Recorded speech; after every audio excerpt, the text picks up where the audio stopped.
Hey, my Facebook, or not Facebook, YouTube. I'm on YouTube. Do you ever do that? You forget kind of where you're at and what you're doing. Okay, well, I'm glad I'm not alone in that. Okay, so hello, YouTube subscribers. I'm going to do a little clip, and I'm hoping it's not too distracting behind me. Maybe I'll shift this. My apologies. Okay, I just don't want that to be distracting. That light back there behind me, the curtain is open. So, anyway, I am going to talk about anxiety, panic attacks, and our negative thinking. It is so important that we understand where our anxiety starts, where it comes from, and those horrible, horrible panic attacks. Now, as I'm sitting here doing this video, I have my two dogs here laying next to me, one of which is experiences anxiety at a very high rate. So, but he's a German Shepherd, and he had a pretty bad past. So he was left out and tied to a tree, and he was traumatized. And he was actually, my daughter rescued him from the Humane Society in San Diego, and then I got him. So the reason I share that with you, well, he's laying down here, so hopefully he won't be too whiny. But he whines and he paces a lot because he experiences anxiety, and that anxiety actually for him really started from the trauma that he experienced as a pup and as a young dog. Now, you and I, even though we are not dogs and pups, we are people and humans, but we too are um, affected by our environment and different things that we've experienced. And that leads to different types of thinking, like negative thinking, and what we in my field as a clinical psychologist call distorted thinking, distorted thoughts, uh, and those are no fun. But because of our history and in our environment that we grew up, and maybe things that were said to us as kids, we develop these beliefs about ourselves. So, what we would call core beliefs. And these core beliefs were developed as a result of, like I said, our environment. And really starting at the youngest age, it's so amazing. Research shows that from the time that we were in utero, so the time we were in our mother's wombs, we could hear, we could experience our environment through the sounds, what we were hearing, and we can even experience the mother's stress and her anxieties. So from the very beginning, when we are in our mother's womb, we are picking up from our environment, and certainly once we are born into our home, that environment becomes critical to our development as we age, as we grow. And then there is environment like our school that we go to, our neighborhood, our communities, where we're influenced and impacted by teachers and those influential people in our lives. But it all begins as babies and small children in our homes with our caregivers, whether that is our mother, father, some grandparents raising their children. But that's where our development begins, and where these core beliefs. So if I were to say, like, this circle right here is, I guess I could make it into a heart, right? So this is you, but in the very middle of that center of you is your core. It's where you develop your person. So just wanting to keep this very simple and help you understand where negative thoughts come from, they come from these core beliefs. Now, we all have some sort of negative thinking. It's like on a spectrum, a lot of negative thoughts to um, very little. But it all is based on what we grew up with and those core beliefs that we believe inside of ourselves. Those core beliefs we hold, we hold about ourselves, our core beliefs about ourselves, about other people, about the world, about our future. So all of those core beliefs are very solid. And like I said, from the time we were in utero. And then those beliefs become, they grow as we grow. And as we, like I said, experience other environments like our schools, neighborhoods, and so forth. But we have these thoughts, and these thoughts are what I'm going to call our automatic thoughts. So these are the thoughts that just, we have hundreds of thousands a day, and they just constantly go automatic. But those automatic thoughts are a direct result of our core beliefs. So again, what we believe about ourselves, what we believe about others, what we believe about the world. So these automatic thoughts come up from there. Okay. And like I said, we all have some negative thinking there, but if we have core beliefs within us that um, that maybe we're stupid, or we can't learn, or something's wrong with us, or we're not loved, we're not lovable, we're not good, we're bad, then the type of automatic thoughts we're going to have are going to be a reflection of our core beliefs. Does that make sense? So that's a real kind of a simple, just putting it straightforward out there, and how our automatic thoughts and how negative thoughts, where they come from. Now, the thought life, our thoughts, whether they're negative or positive and everywhere in between, are going to affect how we feel. They're going to affect our mood, and ultimately will lead to anxiety and panic attacks. For instance, you may go out and you may think, oh, I just, my heart starts racing and I just feel so um, nervous, and I just lose it. My hands start sweating. I just start sweating, and I just feel like I have to get out of the environment I'm in. You experience that in your physiological, in your body, right? You experience it in that sympathetic nervous system that automatically kicks in and says, get out of here, because you're panicking.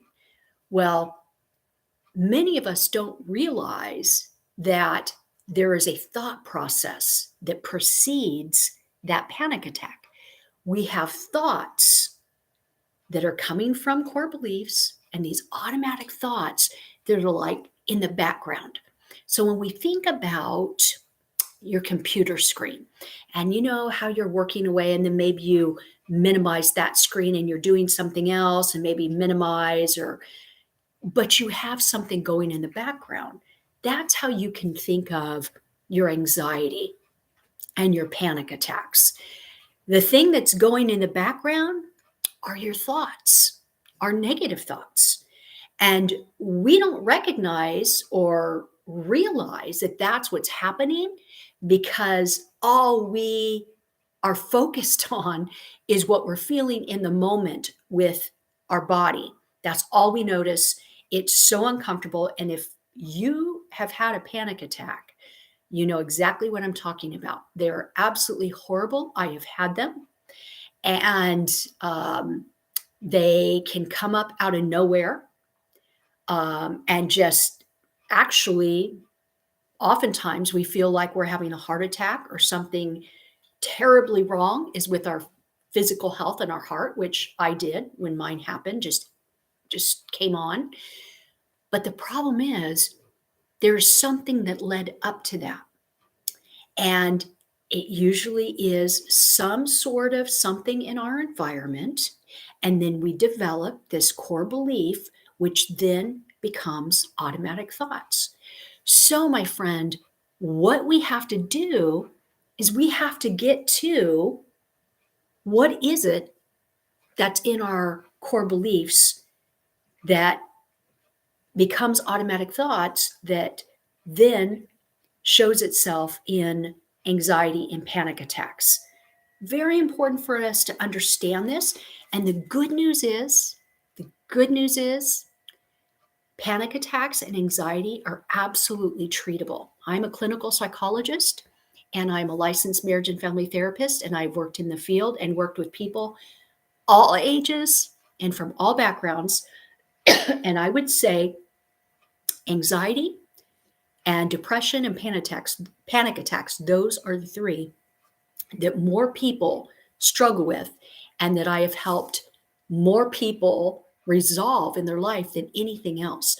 And so I'm here to give you the good news that panic attacks and anxiety are treatable, but you have to know the origin and you have to know what's going on with those core beliefs that become these automatic thoughts. And those thoughts, if they are uh, negative or distorted, like I said, distorted thinking, and we will come back to this. I'm saving the distorted thinking for our video on depression as I begin to share with you about depression, clinical depression, and situational depression, and how we can really get help and move out of that.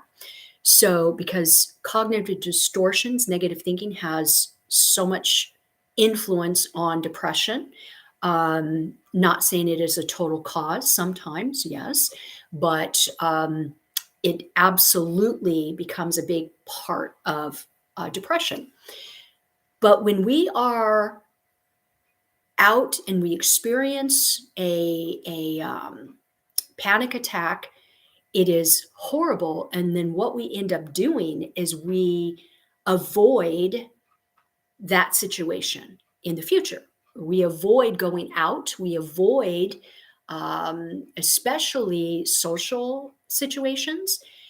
And the more we avoid, actually, the worse the anxiety and panic attacks can become.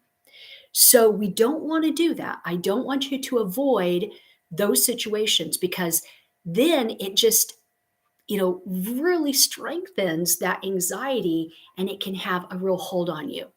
So what we need to do is take the time to find out what are your core beliefs about yourself and about other people? Can you identify them? And can you identify your negative thoughts or these what type of thoughts are playing in the background um, when you're experiencing your anxiety and panic attacks? And here's the little thing that I want you to know. It may have been something that happened that at the time, a situation, something happened that you may have not thought was a big deal at the time. Maybe something happened when you were a kid and it caused you to believe something about yourself. It could have been maybe you were giving a speech, or maybe you were called on by the teacher in a classroom and you felt embarrassed because you didn't have the correct answer. And so that internalized within you and turned into a core belief that you're not competent at speaking in front of people, or you get so nervous that you're going to be called on because you're not going to have the right answer.